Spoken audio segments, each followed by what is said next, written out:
Pancakes are hands down my favorite thing to make on weekends when family and friends come over for brunch. I like to make gingerbread pancakes. It's so simple. Start with 3 cups of all-purpose flour. To that, we need leavenings, 3/4 of a teaspoon of baking soda, and a 1/4 teaspoon measure here.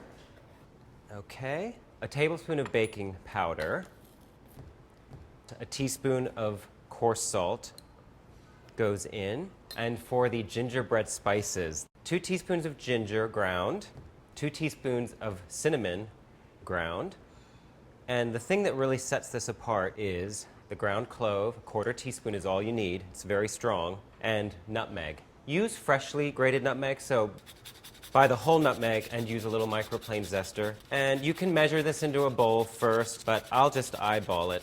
Now, we aerate these with a whisk. You do not have to sift anymore. You can simply aerate and combine the ingredients with a whisk. Now, for the wet ingredients, very straightforward. Make a well in your dry ingredients. You don't have to whisk the wet ingredients separately. 3 cups of buttermilk should be well shaken before you measure it. You can also make your own by adding a tablespoon of lemon juice or white vinegar to each cup of plain milk. Let it sit for about 5 minutes, and it'll curdle and thicken and have that little bit of tang that you get from buttermilk. 3 large eggs. If you have the foresight, have them at room temperature. It just makes things a bit easier. And molasses, that also gives it that gingerbread flavor. What I like to do is take a little bit of oil and just brush it on the inside of the measuring cup. What that does is it helps it to slide right out without you having to suffer too much. And we measure out 1/3 cup of the molasses. Be sure you're using regular unsulfured molasses and not blackstrap. It has a much stronger flavor and different texture that you're not going to want in these pancakes.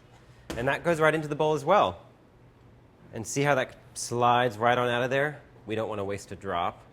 Okay, and just give this all a whisk until it's combined. Don't over mix it, otherwise you're going to have flat, tough pancakes. This is just until it comes together into a batter. And once you have the batter, the very best thing to do is to let it rest on the countertop for about 15 or 20 minutes until you start to see little bubbles forming in the batter, and that means that it's nice and ready for the heat.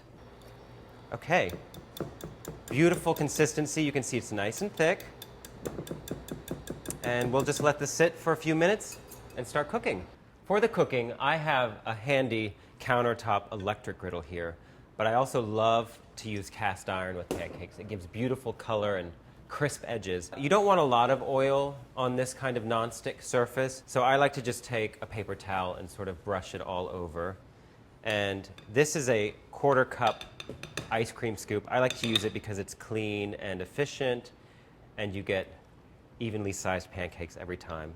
I think 6 is all we're going to get on here at once. And these are ready to flip when you start to see bubbles. Once you see the bubbles in the center, you know it's just about time. All right, here we go. And you have to just be brave and go for it. Do not hesitate, just flip. You can see that they have a nice golden color, not too dark, and they smell amazing. They really do smell just like gingerbread cookies. I like to transfer these to a baking sheet lined with a wire rack, and then I'll just pop them into a warm oven, maybe 200, 225 degrees.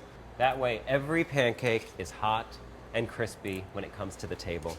Is there anything more enticing than a stack of warm pancakes on a weekend morning with butter and maple syrup? And these are scented with those gingerbread spices and that sweet molasses. These look and smell totally insane. I hope you enjoy these gingerbread pancakes.